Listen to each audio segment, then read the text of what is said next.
Greetings family, welcome to the Sista Shanice show. Today I am at the Bojang River Lodge and have the privilege of interviewing Amanda Bojang, who is the co-owner of these beautiful lodges here in Baku, Gambia.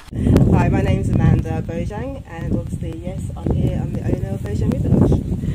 My sis, it's an amazing, a beautiful resort, and I gather you and your husband built this place. There must be a story behind it. Please share your story. I'm sure it's going to be an inspiration to others.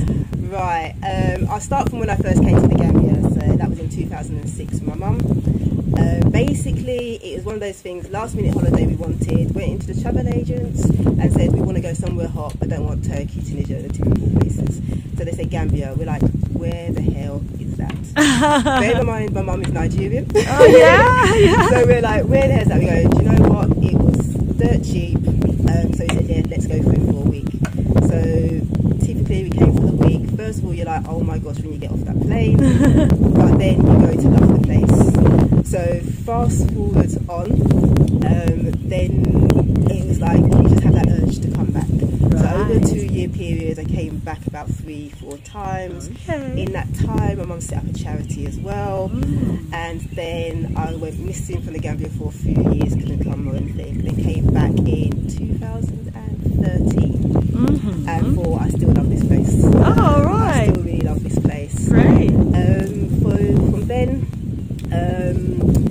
Met my husband in 2014. Obviously just friends then, you know, just chilling with the boys like you do, hanging out with everybody, watching the football like we did. Make note, ladies, single ladies, make note, chill out with the guys. Watching the football because it's not usually watching the football, not the guys. Sorry. So yes, that's what we was doing. Yeah. Then in 2016 we took on a restaurant, which was Sweden Corner. We renamed it to Friends Bar and Restaurant. That's up in Macau, next to African Village. Currently not open due to COVID restrictions, not having any tourists at the moment, so that is currently closed. But with that being closed, it allowed us the time to spend building here. So did you already have the land between you? Yes, so here we got the land in 2018. So we was doing that alongside the restaurant, so as you can imagine, time and everything was a bit mad. So you were building here alongside running a restaurant. Yeah, wow. That's right. Yeah. And obviously I'm in the UK more time, so I was back and forth. So back before COVID, I was coming out every 6 to 8 weeks. So yes, so it was tough. And what was your profession, may I ask, to allow you to be able to come backwards and forwards every 6 to 8 weeks? I have a very good boss. That's the key. That's the key. I have a very good boss that is behind me basically. He supports what I'm doing, so he allows me to be able to have that time out. So brilliant. It's good. Brilliant. So for us, COVID has in a sense been good for us. Yeah. Because it allowed us to be able to concentrate on building here and getting it finished. Yes. So that's what we've been able. So what stage was it at pre the big C? So pre that, it was just none of this was here. None of these round houses were here. None of the square houses were here. These beautiful gardens were here. Wow. So you've done all of this within 2 years. These gardens were only put in November last year. Okay, so that's about 6 months ago. Yes. Wow. What an accomplishment within 2 years. Wow. Yeah, so most of this work is being done in the last 6 months. Well, I say 6 months. We opened it. We had the official opening in January. Right. 9th of January, we had the official opening. Yes. We had QTV here that did the full coverage. Lovely. For us as well. We had Mayor Bansuda was here. He did the official opening for us. Yes. From KMC, so he was here. We have his full support as well. From there, so it's nice to have the councillors of the cows as well. Well, my sis, I've got to say congratulations, absolutely well done to you and your husband. Thank you. And if people from the UK or America or wanting to come and find you, how best may they be able to locate you? We're on Facebook, we're on Instagram, we're on Pinterest. We have our website, which is www.bojangriverlodge.com. Email address will be bookings@bojangrivillage.com. So yes, any of those pages. And if great. Myself, I'm on Facebook myself as well. So Awesome. And if people are already located here in the Gambia, what's your address? Where can they find you out here? So I have it as off Kofi Annan Street, Cape Point, Macau. Coming down by Ocean Bay, you have Ocean Bay on your left hand side, and we're the third turn in on the left. Oh, wonderful. Absolutely amazing. My sis, would you encourage people to leave the UK, America, and come here to the Gambia like you did, and maybe think of a business that they could be setting up and running? No, definitely. It is doable. It can be done. Don't get me wrong, you have your issues. Issues everywhere, challenges everywhere. Yeah, you have your issues, you have your challenges. But one thing I would say is that you have to embrace the people. You have to include them. You have to get into their way of thinking. It is good for us to have our ideas that we're bringing in and everything, and use those ideas. But we need to have the Gambian culture, and then see how we can enhance the Gambian culture with what we're bringing in from the UK, America. Yes. Don't want to change it. We enhance it to make them better. We don't want to change how they are. I love it how it is. The rough edges it's got. You just want to smooth them a little bit. That's it. That's all we need to do. That is it. There you heard it. If you want to come over here and smooth the edges, don't bother trying to come make change overnight. No, just come and maybe smooth the edges, enhance what's already here, because it's beautiful. My sis, thank you so much, for sharing. Absolutely beautiful. Thank you for doing this for us. Thank you. That's okay. One love. Lamin, you are the other half of Bojang Boating Lodge. Bojang River Lodge. Yeah. So, what was the beginning of the journey for you? Yeah, this place come over in 2016. That's the time, I found this place, because we were sitting down at the beach and we saw big fire, burning. So from there, just starting helping the fire service come in, to help them how we can sort out the fire. So from there, then that's the time I noticed, I say to myself, wow, this place is like this.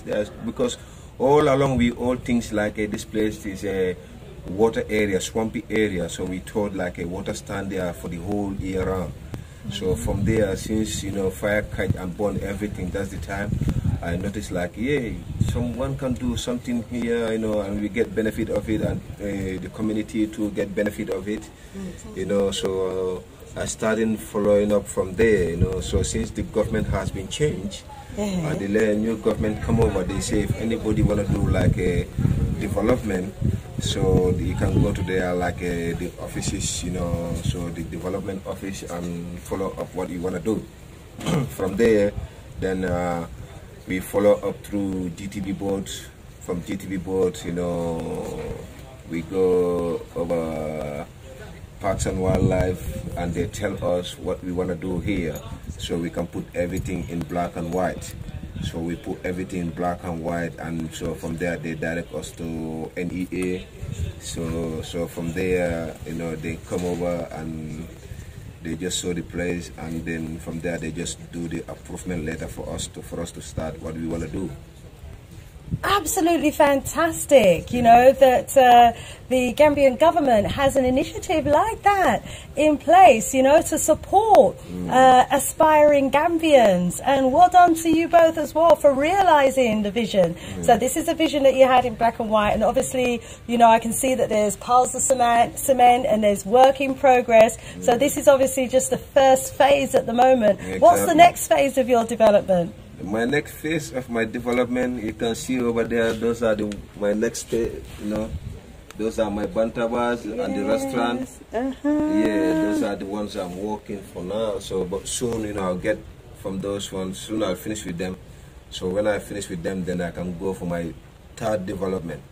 Whoa, a very ambitious man Lamin is indeed, and a man of vision as well. I just want to congratulate you. Well done. Thank you. You know, and may our viewers come and support you when they visit the Gambia as well. Thank you. And so just before I leave, any message to people who are watching this video right now? Yeah, of course. I want to tell people, you know, let them come over Bakau, you know, because that's where the tourism started, you know. That's here the tourism started. So from here, you know, the development, you know, people don't get opportunity, chance to create things like this. So everybody goes through Sanyam Beach, Brufut Beach. So now, you know, for us as a Bakau, born and brought up and raised in Bakau, so we want to bring the tourism back. Yes. So we can have our field back, you know. So I want to tell people, let them come to Bakau, you know, it's a nice place. It's just like a Jamaica, you know. Yeah, feel free, you know, free from hustling. Yes. Yes, so Oh, I'm gonna tell that to people, you know. Okay, so here you heard it, family. Come and check out Bakau when you come to the Gambia. Yeah. And beautiful couple you are too, I must say. Beautiful, and you obviously work very well together, you know, and that's obvious in the way that this place has come together so beautifully. Keep up the great works. We wish you every success. Yeah, I'm staying here and I'm going to be enjoying my weekend. All my strong ends, as I said. One love, family. Amanda was born and bred in the UK, and you know, I was commending her on her accomplishment here, and we just got into another conversation. I said, you know what, I want to capture a bit of this conversation because, you know, because of the stereotype in the UK, because of, you know, the challenges that most young black people experience. This is something beyond their vision, isn't it? But you know, you nevertheless knew you had it in you to do this, but you know, what were the reservations? What were, you know, just share with us really what it really took for you to get this far. I don't know, as we were saying, we're just talking about that things are ingrained in us. As much as people say that we've moved on in the UK, unfortunately for us as black people, it's ingrained in us. It's something that's been passed down without us even realising it's been passed down. So even though, yes, we are able to achieve certain things, within ourselves, we still doubt ourselves that we are able to achieve. So even with me doing this, I still think of me like in the third person that this isn't me. Wow. You know, I can't believe I actually have done this. I've actually been capable of doing this and achieving something. Even to this day, I still have doubts. If I tell you the story this morning, I was frantic making sure that everything was perfect, that everything was this, and I'm still, even now, I was sitting here still fretting, are they going to find something wrong? Is that not going to be right?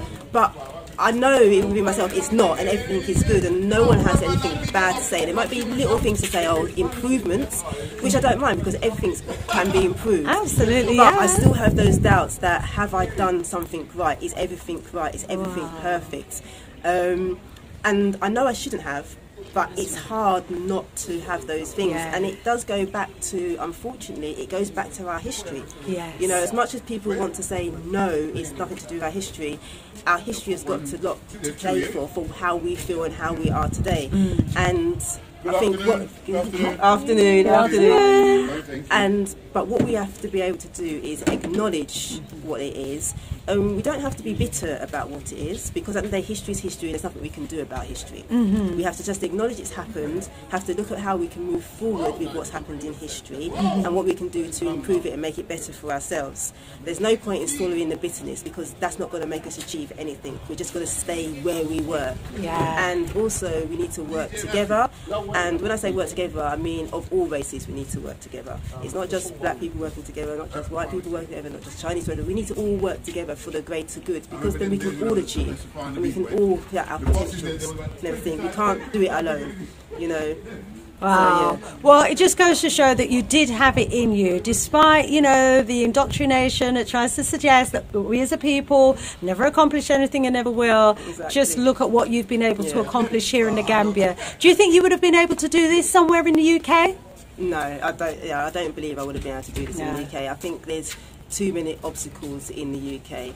It's not impossible, but it's having the fight. It's having that fight to be able to win the UK. And I don't. It's a battle. Yeah, it is a battle, and I don't think I should have to fight that hard for something that I should be my born right to have. Yeah, and clearly something that you're highly capable of doing. I was born and raised in the UK. You know, that is my country. That is my home. Yeah. You know?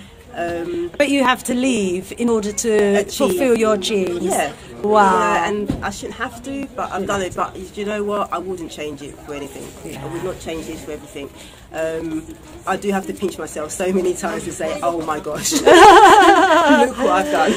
You've done it, girl, and you're doing it. But I say what I've done also with Lamin, my husband, and everything. And his passion, his drive, and that's what's pushed me. I think if it was just me alone, I most probably would not have done this. But obviously having that person behind you to say, yes, we can do, you know, does definitely help. Yeah, most definitely. What you both accomplished together is just evidence again of the importance of a king and a queen working together. That balance. You bring the best out of each other. Thank you. Well done. Keep pinching yourself, girl, because you are awake. You have accomplished all of this, and you will be accomplishing a lot more as well in the future. I'm excited about the future for you. Excellent. And you're both so young, so you're a young couple as well, doing great stuff. Well done, well done. Thanks for sharing your story. Thank you.